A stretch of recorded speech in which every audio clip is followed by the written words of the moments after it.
He walked into Judge Judy's courtroom thinking he was untouchable, $1 million CEO, lawyer on speed dial, ego through the roof.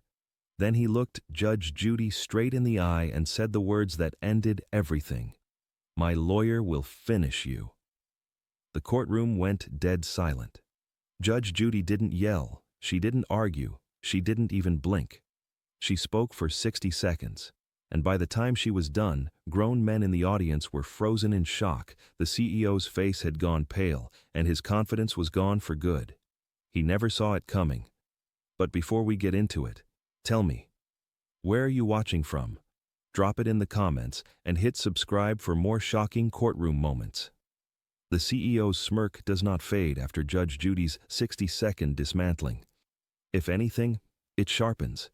Like he still believes he is untouchable, even as the room adjusts to the shift in power. The camera would catch it first. The way his lips curl just a little too high, a little too slow, like arrogance trying to survive its own collision with reality.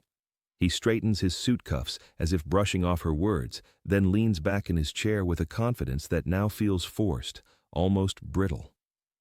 Across the courtroom, the victim stands quietly, hands trembling around a stack of documents pressed against her chest. She watches him with the kind of heartbreak that never quite reaches the surface, the kind layered in disappointment, not surprise. Her breathing evens out when Judy glances her way, a silent reassurance that she is no longer alone in this room. Judy studies the CEO with that surgical calm, the kind that cuts deeper than shouting ever could. Her eyes narrow only slightly, but the shift is enough to make the audience lean forward. The fluorescent lights settle over the bench, illuminating the judge while leaving half the CEO's face in shadow. It makes his smirk look uneven, as if even the room refuses to light him fully. He clears his throat, pretending nonchalance, and tries to reclaim control with his voice. "Let's not dramatize anything," he says, waving a hand in lazy circles. "This is a simple misunderstanding. My lawyer—" Judy raises a single finger.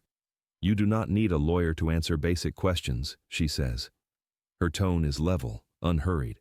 "Unless, of course, the truth concerns you." A soft murmur ripples through the audience. Even the bailiff's posture tightens.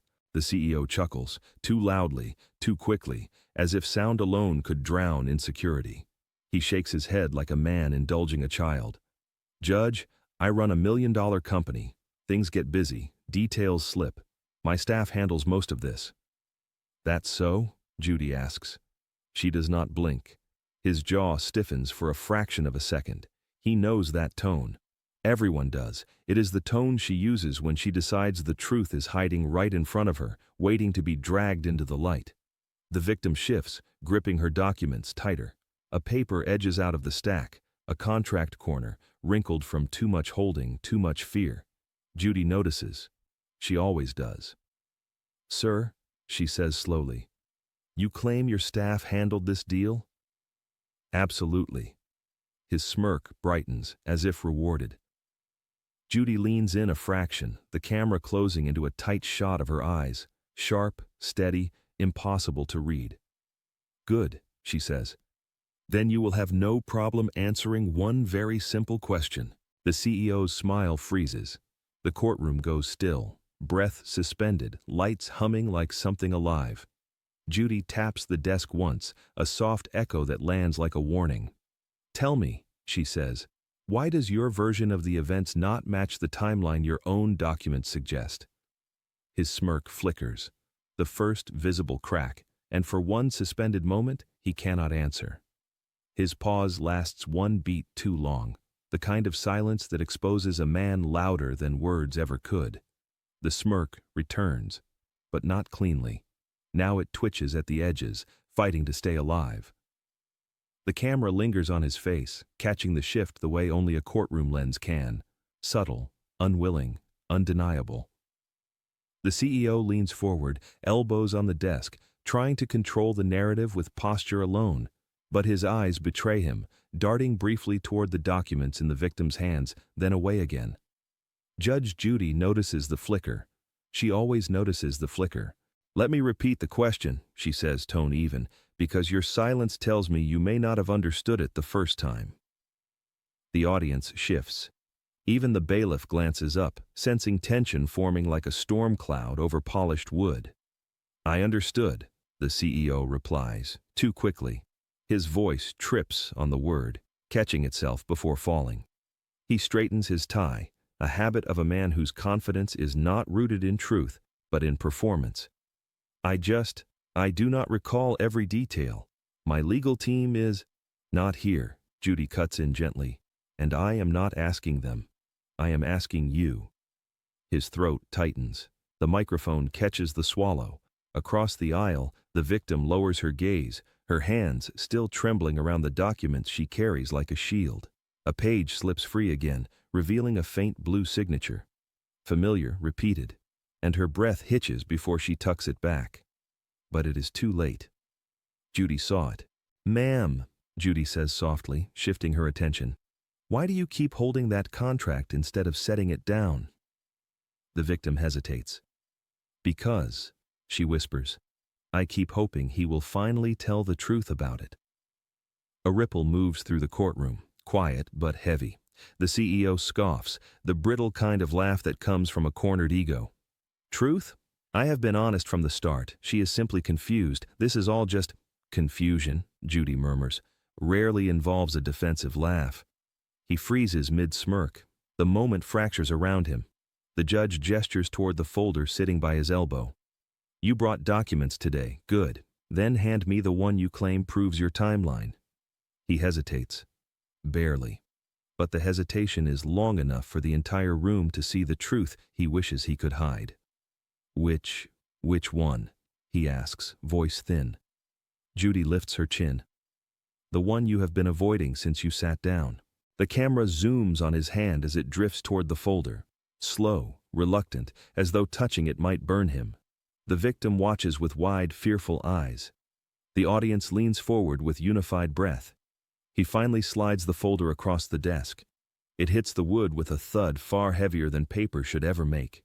Judy places her palm on top of it, looks him dead in the eyes and says, "Let us see what you were so afraid to open." The folder lands on Judy's desk with a weight far too heavy for paper. Even the air seems to hesitate, like it knows something inside should have never seen light. Judy slides the folder toward herself with one slow, deliberate motion. The camera follows her hand, the faint scrape against polished wood sounding almost like a warning. The CEO watches with forced calm, but his eyes betray panic.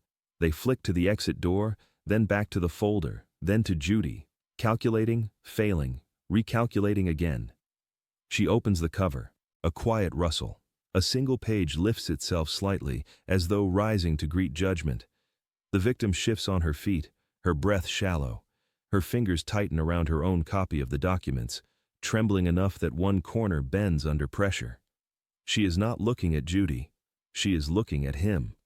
At the man who told her she could trust him, that everything was standard, routine, harmless. Judy's eyes scan the first page.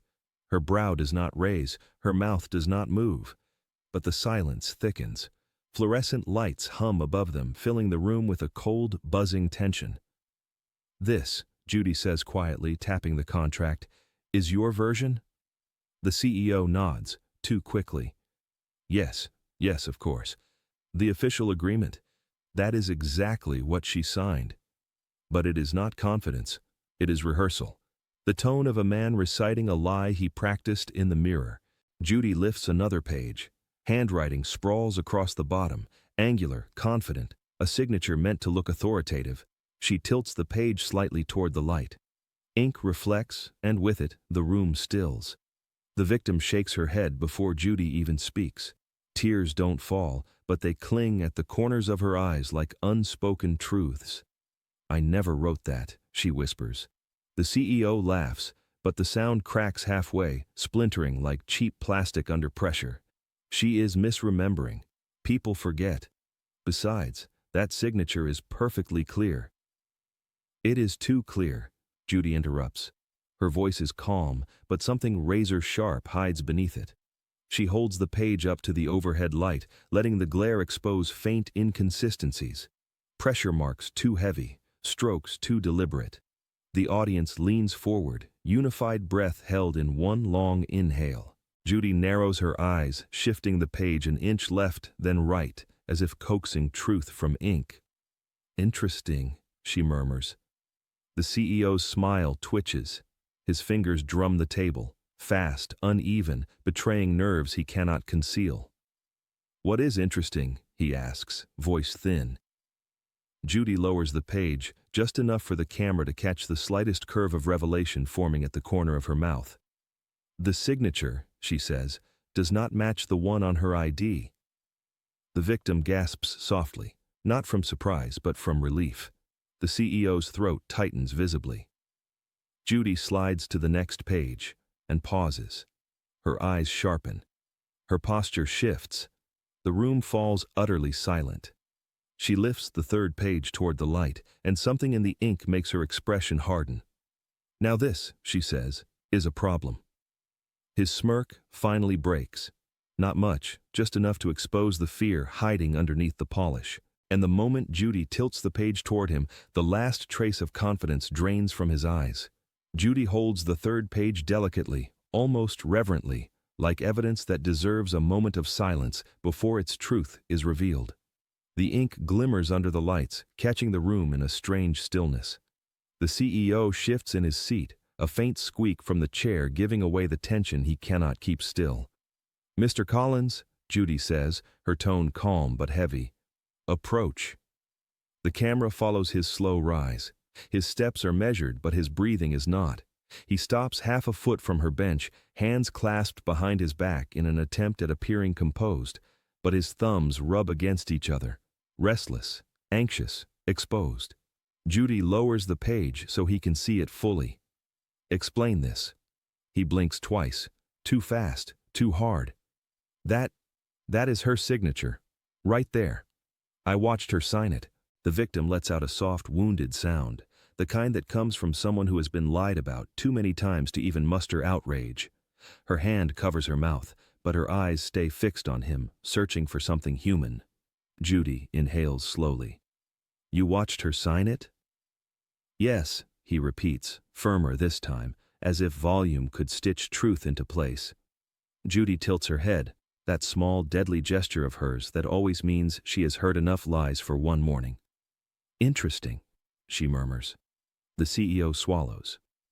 "Because," she continues, "this page was printed 3 days after the date you claim she signed it." The room reacts like a single organism, a collective intake of breath, a ripple of disbelief, a silent gasp from the front row. Even the bailiff's eyebrows jump. The CEO freezes. The lie he clung to just moments before has nowhere to land now.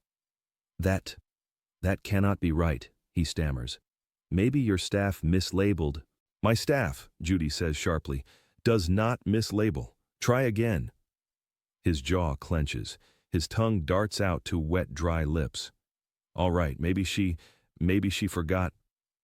"Forgot?" Judy repeats, almost softly. "Forgot the date the document was printed?" His silence is damning. The victim finally steps forward, voice trembling but clear. "I never signed anything with that date. I asked for time. He pressured me. He said if I did not sign immediately, he would handle it. And I guess this is what he meant." Her words strike harder than evidence. Judy turns back to the CEO. "So let me ask you plainly. If she did not sign this page on the date listed, who filled this out?" His eyes widen. His fingers twitch. His throat tightens. And for the first time, panic replaces arrogance. Judy lays the page flat, taps the signature line and says, "Tell me, Mr. Collins, whose handwriting is this?" His laugh comes out too loud, too sharp, then collapses halfway, like even the sound refuses to stand with him. The lie that once felt effortless now trembles on his lips. For a moment, the entire courtroom holds its breath. The page on Judy's desk glows under the fluorescent lights, its forged signature practically pulsing with accusation. The CEO tries to summon that old, polished confidence, but something in him has already cracked. His hands, once still and commanding, now shift restlessly against the table. "Judge," he says, forcing a smile that shakes at the corners, "this whole situation is being blown out of proportion. You are reading into details that have perfectly logical explanations. Judy's eyes flatten. Then explain them. He opens his mouth, but the words scatter before they form. Panic flickers behind his eyes, quick as a pulse. He glances at the audience, as if hoping someone might validate him with a nod, a sympathetic look, a whisper of belief. None comes. Across the aisle, the victim exhales shakily. Her fingers stop trembling, not because she feels safe, but because the truth is finally doing what she could not. The courtroom seems to breathe with her, tension shifting subtly, aligning itself against the man who thought he owned the narrative. "Let me be very clear," Judy says, enunciating each word like a gavel strike. "The timeline of this contract does not match your story, and the longer you avoid that fact, the deeper the hole you are digging." His face tightens. A bead of sweat forms near his hairline, catching the light like a confession he never meant to give. "This was handled by my assistant," he blurts. "I told you. I delegate. I am a CEO, not a secretary." Judy raises an eyebrow. "So your assistant printed, prepared, and witnessed a contract that your timeline claims was already signed?" They may have. Look, I cannot recall every detail of every document in my company." "Then perhaps," she says, leaning forward, "you should stop pretending you can." The audience murmurs. It is not laughter, not yet. It is disbelief, irritation, the slow burn of justice gathering momentum. The CEO's breath grows uneven. He tries again, scrambling for stability. Maybe she signed it and forgot. Maybe she is misrepresenting what happened. Maybe, Judy interrupts, "you should stop pointing at everyone else and look at your own actions." Silence slams into the room. The victim lifts her head, eyes red but steady. "I remember everything about that day," she says softly. "I remember feeling pressured. I remember feeling confused. But I also remember not signing that page." Her voice cracks, not from fear, but from truth finally being spoken in the open. The CEO's jaw locks. His facade, once sleek and impenetrable, now looks brittle enough to shatter. Judy flips the page back to the disputed signature. "Mr. Collins," she says, "one more question." He swallows hard. Her gaze sharpens. "If this contract was legitimate, why was a transfer of funds made before it was supposedly signed?" His jaw tightens before he can stop it, the kind of involuntary reaction that tells the truth before the mouth ever does. And when Judy lifts the bank statement, the color drains from his face in a slow, undeniable fade. The courtroom falls into a colder silence as Judy lays down the printouts. The paper looks harmless, but everyone feels the shift, like a storm cloud rolling through fluorescent light. "Explain this," Judy says, tapping the document once. A transfer, a number too large to ignore, a date that destroys his entire story. The CEO swallows, but the sound catches in his throat. "That is standard practice. We often move funds before closing deals. It is efficient." Judy raises an eyebrow. "Efficient," she repeats, the word wrung dry of all meaning. "So you transferred thousands of dollars to her before she signed anything?" He hesitates. A single beat. A single mistake. I believed she had signed," he says quickly. "My assistant probably told me everything was ready. Or she verbally agreed. This is being twisted." The victim flinches. "I never agreed," she says softly. "Not verbally, not on paper, not anywhere. I asked for time. You told me if I hesitated, you would pull the offer and ruin my chances with other investors." Her voice quivers, not from fear but from memory, the kind that bruises long after it heals. The CEO scoffs, but it is hollow. She misunderstood. People misunderstand business all the time. Judy's eyes narrow. "Do you assume your clients are incompetent, Mr. Collins? Because that seems to be the implication." He freezes. A ripple of discomfort passes through the audience. Judy lifts another page from the stack, a printed email. "Your message to her," she says, 2 days before the transfer, you wrote, and I quote, 'Once you sign, I will initiate payment. No signature, no funds.'" She holds the paper toward him. "Yet here, we have funds. And no signature. Curious." He opens his mouth, shuts it, opens it again. A man suddenly aware of his own unraveling. My assistant?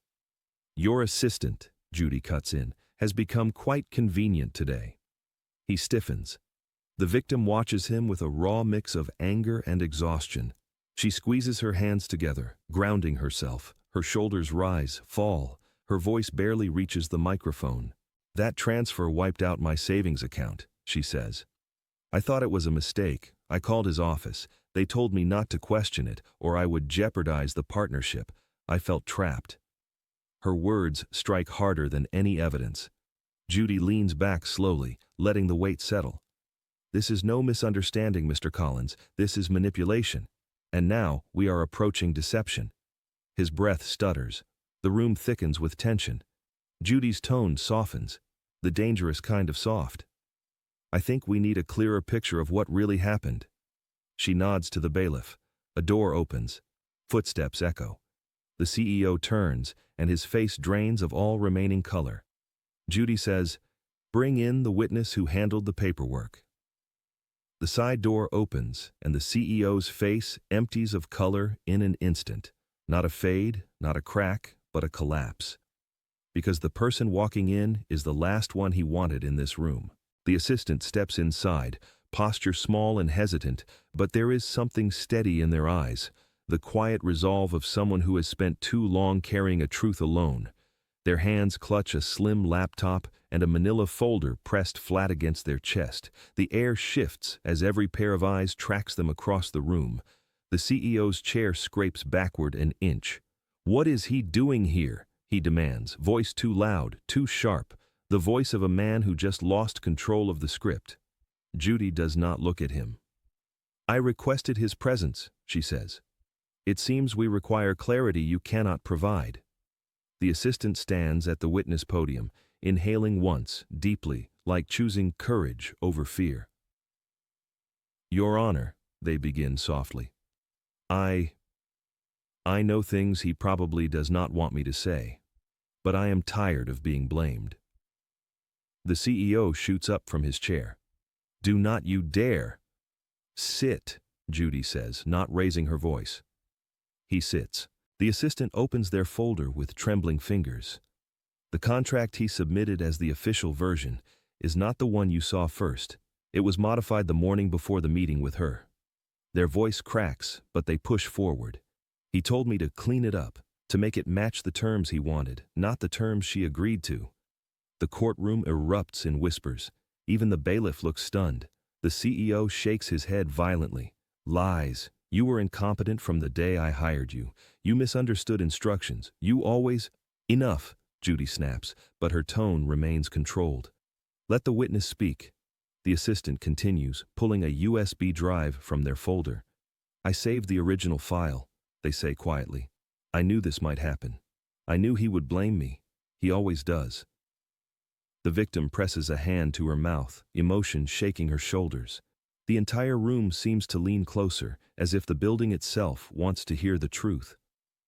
When the bailiff retrieves the drive and brings it to Judy, the CEO lunges to his feet again. "You cannot use that. That is internal. That is privileged. That," Judy says, slotting the drive into the monitor, "is evidence."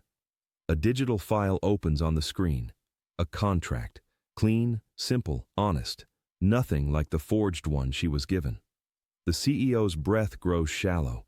His fingers grip the desk like he needs it to stay upright. Judy scrolls, dates, terms, signatures, or rather the absence of them. The truth appears line by line, devastating in its simplicity. The assistant bows their head. "He changed everything after she left." Gasps ripple through the courtroom. Judy turns, eyes like sharpened glass. "Mr. Collins, do you have anything you wish to say before I proceed?" He opens his mouth, but nothing comes out, because Judy clicks one final file, labeled Version 3, Final Edits, and the screen displays a signature dated on a day the victim was never even in his office. Judy opens the assistant's file, and the truth steps into the light like it has been waiting years for this moment. Across the room, the CEO's confidence dies so quietly, the microphones barely catch its last breath. The monitor glows with the untouched version of the contract, clean formatting, honest terms, no hidden clauses, no pressure-laced additions. It looks nothing like the forged copy he tried to pass off as the truth. The contrast is so stark, it pulls a collective gasp from the audience, the kind that rolls through bodies like a wave. Judy scrolls slowly, methodically, each line revealing another lie sealed inside his official version. The CEO leans forward, hands gripping the edge of the table so tightly his knuckles turn white. He tries to speak, but his lips part and close soundlessly, like a man drowning in a room full of oxygen. "This," Judy says, pointing at the clean document, "is the agreement she reviewed?" The assistant nods. "Yes, this is the version she saw. He changed it afterward." The victim wipes at one eye, her breath trembling. Her relief is not triumphant. It is wounded and weary. She had been telling the truth. She had doubted herself for months. And now the proof shines on the screen for everyone to see. Judy switches windows to the file labeled Version 3, Final Edits. Lines of text appear, bolded terms she never agreed to, clauses that shift all responsibility to her, and a signature block dated after the meeting she left crying. The CEO lunges forward, voice cracking.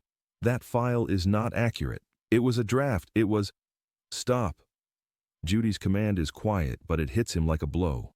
She zooms in on the signature, neat, deliberate, full of the same sharp angles as his own handwriting. "Mr. Collins," she says, "this date is 2 days after she left your office. She never saw this version, and yet someone signed her name on it." His breath catches, a tiny, fractured sound. The assistant speaks again, softer now. "He told me to print it and put it in her folder. He said she would not know the difference." The victim's shoulders collapse as the truth fully settles. Not shocking, but devastating. Judy closes the laptop gently, as though sealing away the last lie. Then she turns her gaze on the CEO. Not angry, not triumphant, just devastatingly clear. "You altered a legal agreement after she declined to sign it," she says. "And you attempted to pass it off as her consent. Do you understand the seriousness of what you have done?" He opens his mouth, but his voice has abandoned him. The room breathes in, collectively waiting. Judy reaches for one final printed sheet, a bank timestamp. Same date as the forged signature. Same time the funds moved. She lays the sheet flat and says, "This document contains your actual signature on the day the forgery was created. Explain that, if you can." His voice cracks on a word that was meant to come out strong. The courtroom hears it. That tiny fracture, the sound of a man realizing his empire was made of paper. For the first time since he walked into the courtroom, the CEO does not look like a CEO. His shoulders fold inward, as if the weight of the evidence is physically pressing him down. His breathing grows uneven, the shallow rise and fall of someone fighting not to come apart in front of strangers and fluorescent lights. Judy studies him with a calm that feels like a spotlight, not harsh, but revealing. "Mr. Collins," she says, "this is your last opportunity to speak honestly." Her tone is controlled, stripped of anger, and somehow that restraint cuts deeper than judgment ever could. He tries to answer, I, but the word splinters in the air. The audience quiets, the way people do when they witness a fall they did not expect. Even the bailiff's steady expression shifts, sympathy mixing with sternness. Across the aisle, the victim's eyes soften, not because she forgives him, but because she finally sees the truth she sensed long before today. He was not powerful. He was terrified. The assistant watches him too, expression conflicted. They were hurt by him, dismissed by him, blamed by him. But seeing him unravel is something else entirely. He clears his throat, trying again. "Judge, maybe the files were mixed up. Maybe my assistant, maybe someone mislabeled or misunderstood."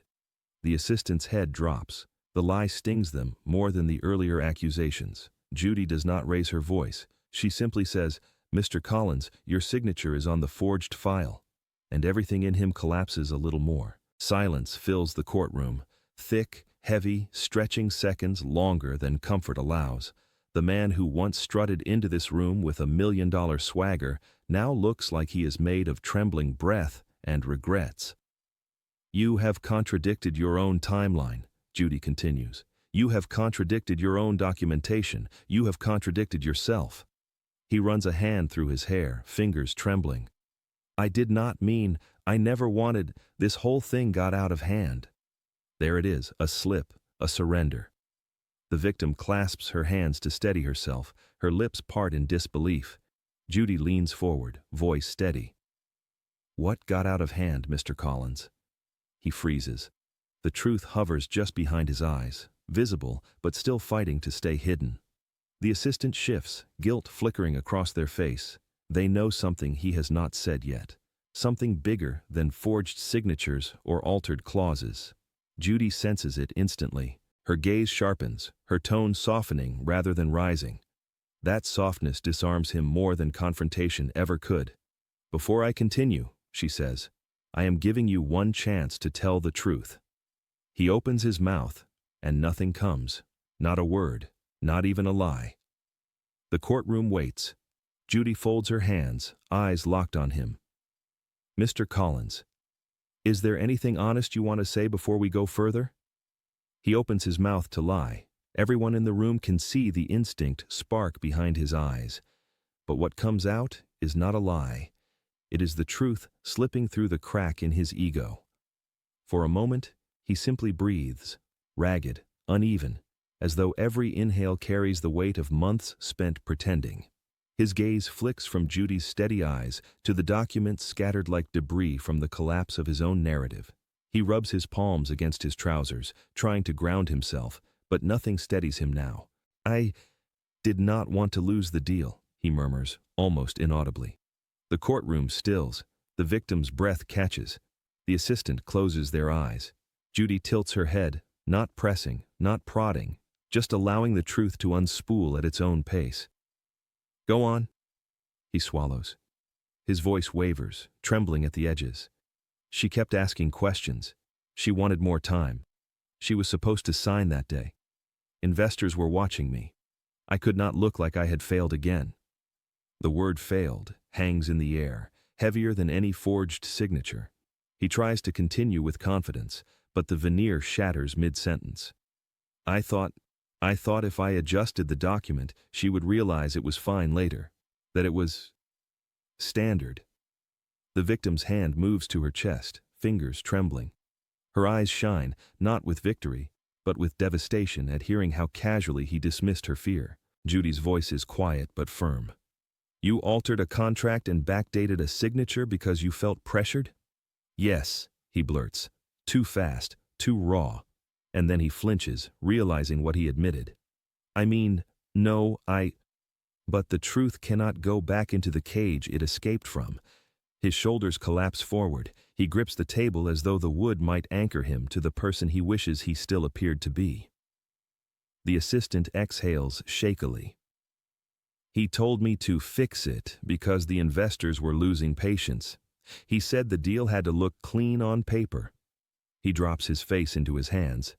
But it is not an act. It is instinct.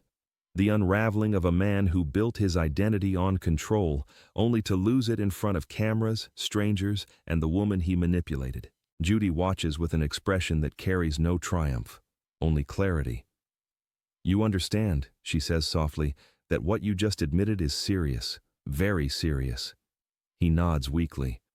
I never meant to hurt anyone. I just needed the numbers to look right. I needed this deal to go through. You do not understand the pressure. The victim finally speaks, her voice quiet but piercing. You pressured me. He freezes. Those 3 words strike harder than anything Judy has said. I did not want to look incompetent, he whispers, almost to himself. Judy leans forward. Mr. Collins, what happened before this deal? Why were you so afraid to look incompetent?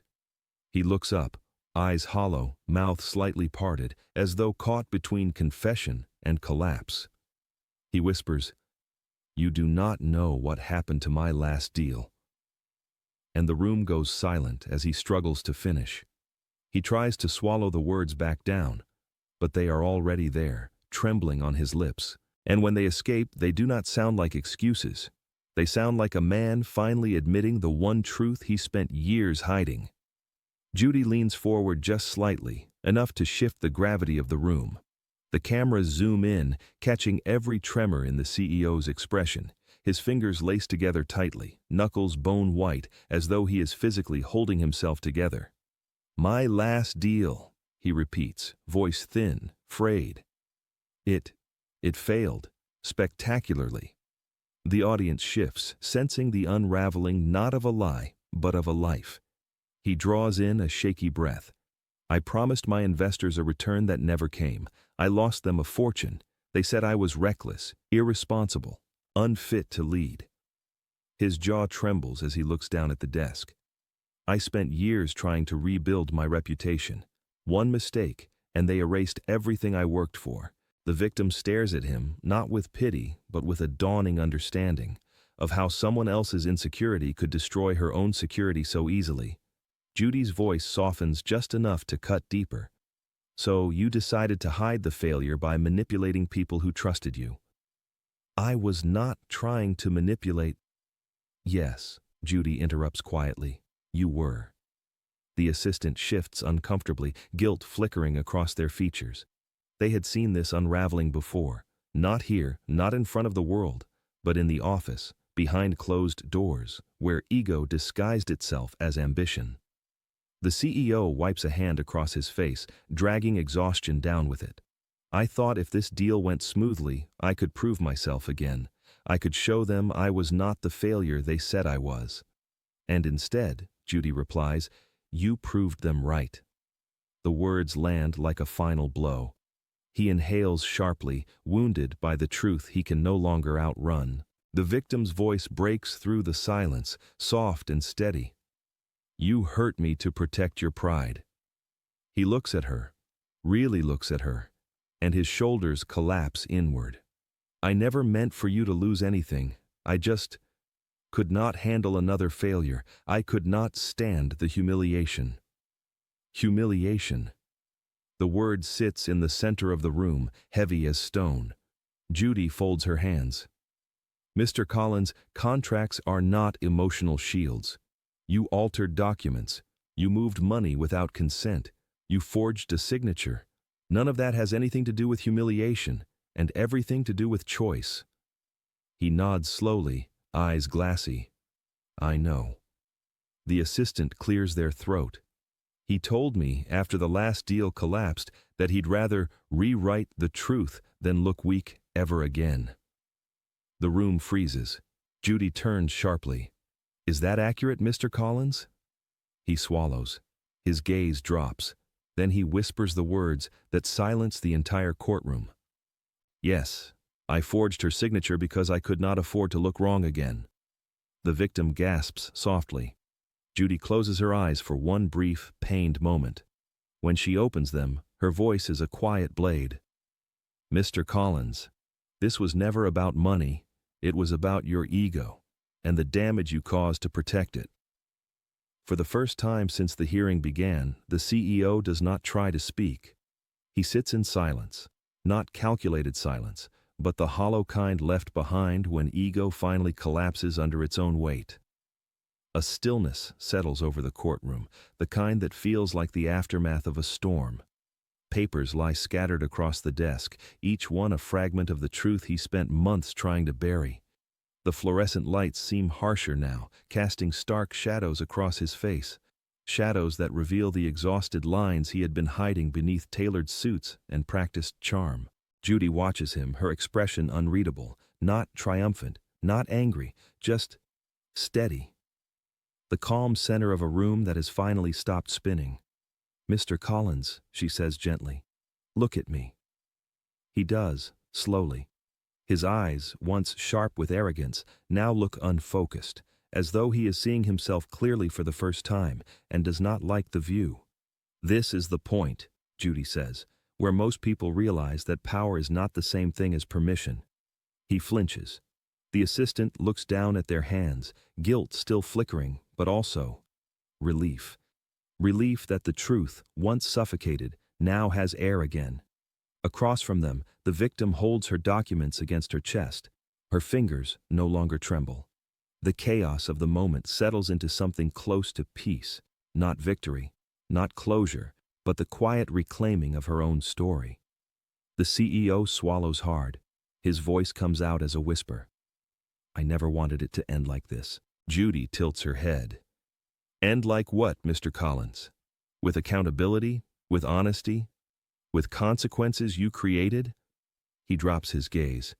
You spent so much time trying to preserve an image, she continues, that you forgot about the people standing in the shadow of it. The victim's eyes fill, not with tears, but with something deeper. Validation. He clutches the edge of the table. I thought I could fix it before anyone noticed, that I could correct the documents later, that she would sign eventually, and no one would know. And when she did not? Judy asks. His voice breaks. I panicked. The admission lands heavy, not dramatic, not convenient, just painfully human. The audience watches him with a strange mixture of anger and sympathy, because they are witnessing not the downfall of a villain, but the unraveling of a man who let fear corrode his judgment. Judy leans back. Panic does not justify manipulation. Fear does not excuse fraud. Your ego put this woman in harm's way. It undermined your staff, and now it has brought you here. He presses a shaking hand to his forehead. I know. A long, slow exhale leaves the victim's lips, like she has been holding her breath since the day this all began. Judy folds her hands. We are not finished. His head rises, eyes widening just slightly. Before I issue my judgment, she says, we need to walk through every consequence of your choices, one by one. Judy's voice softens, the kind of softness that carries more gravity than shouting ever could. And in that gentleness, the CEO realizes the room is no longer fighting him. It is mourning what he became. The atmosphere shifts. The tension that once crackled in the air begins to settle like dust, revealing the emotional wreckage beneath it. The CEO sits hunched forward, elbows on his knees, staring at the floor as though the truth might be easier to face if he doesn't look anyone in the eye. The faint hum of the lights seems louder now. The courtroom bench creaks as someone adjusts their posture, the sound oddly solemn. Even the audience, once electric with outrage, now watches him with something quieter, disappointment. Judy folds her hands atop the bench. Mr. Collins, she says, actions have consequences, not because the law demands them, but because people deserve them. He lifts his head just slightly, eyes rimmed with exhaustion. There is no arrogance left, no bravado, just a man sitting inside the ruins of his own decisions. She turns a page in the file with deliberate care, the soft flutter echoing like a turning point in a life.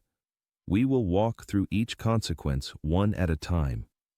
Her gaze shifts to the victim.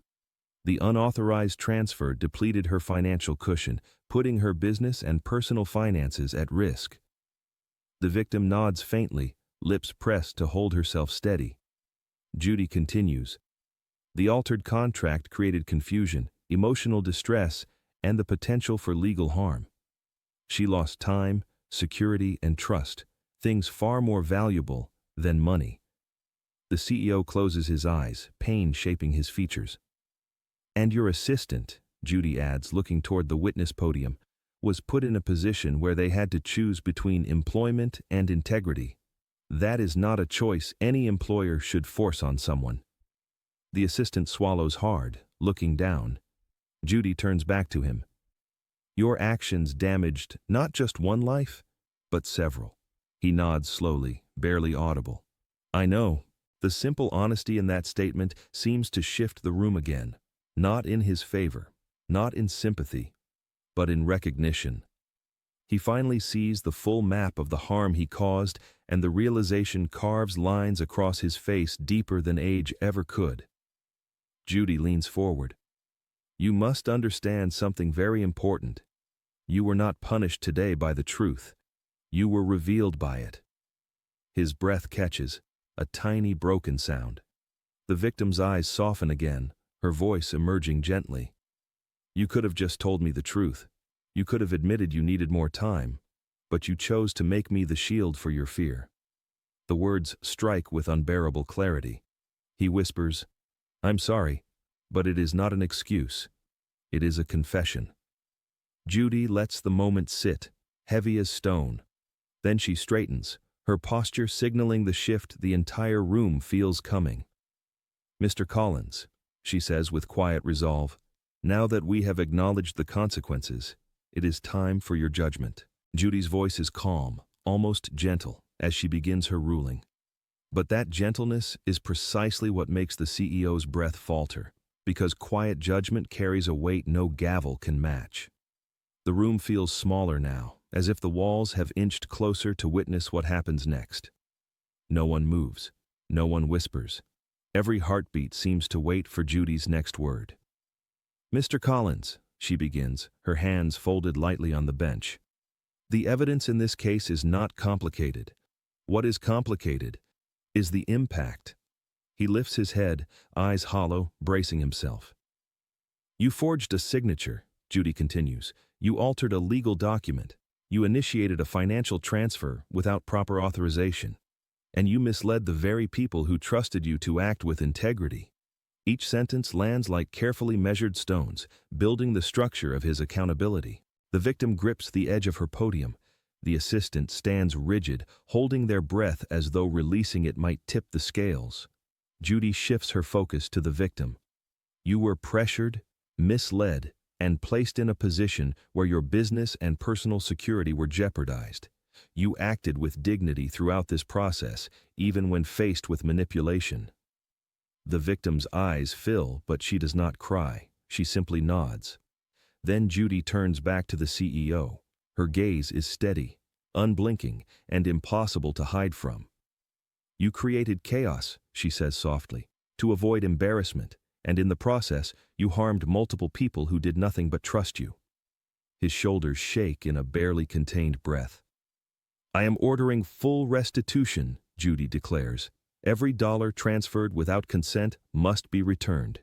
You will compensate her for damages, financial, emotional, and business-related.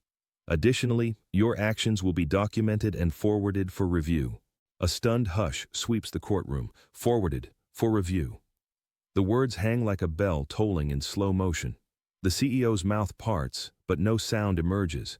He grips the desk, knuckles trembling. Judy's tone softens again, and somehow that softness breaks him more than anything else. "You are not being punished because you failed," she says. "You are being held accountable because you tried to bury that failure in someone else's life." The assistant looks away, fighting tears. The victim exhales, a long, trembling release. Not relief, but recognition. Judy leans back, a quiet finality settling into her posture. "Let me be perfectly clear," she says. "Ego is not a defense. Fear is not an excuse, and manipulation is not a business strategy." The CEO's gaze drops to the desk, shoulders collapsing inward as though the verdict has hollowed out whatever pride was still clinging to him. The room is silent. Utterly, devastatingly silent.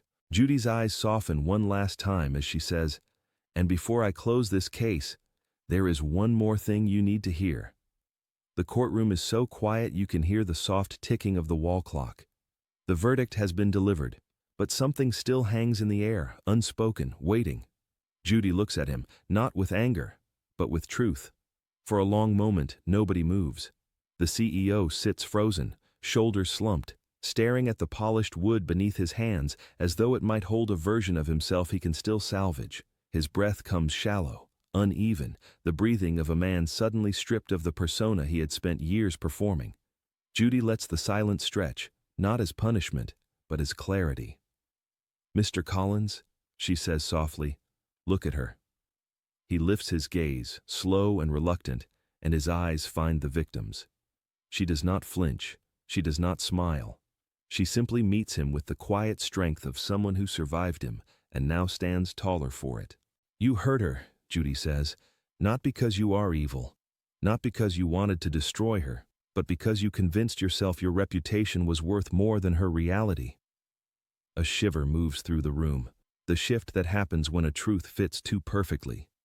The CEO swallows hard, voice barely audible. I am sorry. Truly." The victim nods once.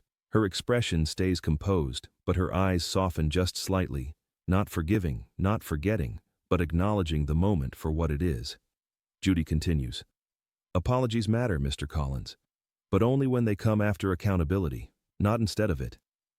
He nods again, the gesture small, almost childlike. The assistant watches him with conflicted eyes, a mixture of hurt, relief, and something like closure. They supported him once, feared him, believed him, and now, finally, they see him as human, flawed, frightened, and responsible. Judy leans back, her voice lowering to something that feels less like a ruling and more like a mirror. This courtroom is not here to protect your ego or punish your fear. It is here to reveal the truth. And the truth is simple. Power without integrity collapses. His breathing stutters, but he nods again. There is nothing left to defend. The victim exhales, shoulders settling as though releasing the weight she carried long before stepping into this room. Her eyes shine with something close to relief, not because justice was loud, but because it was steady. Judy closes her folder. The soft click echoes through the stillness. This case, she says, is concluded. But then she pauses, just long enough for the CEO to lift his head. Mr. Collins, she adds, tone quiet but unmistakably firm. Remember this. Your reputation was never ruined by failure. It was ruined the moment you tried to hide it.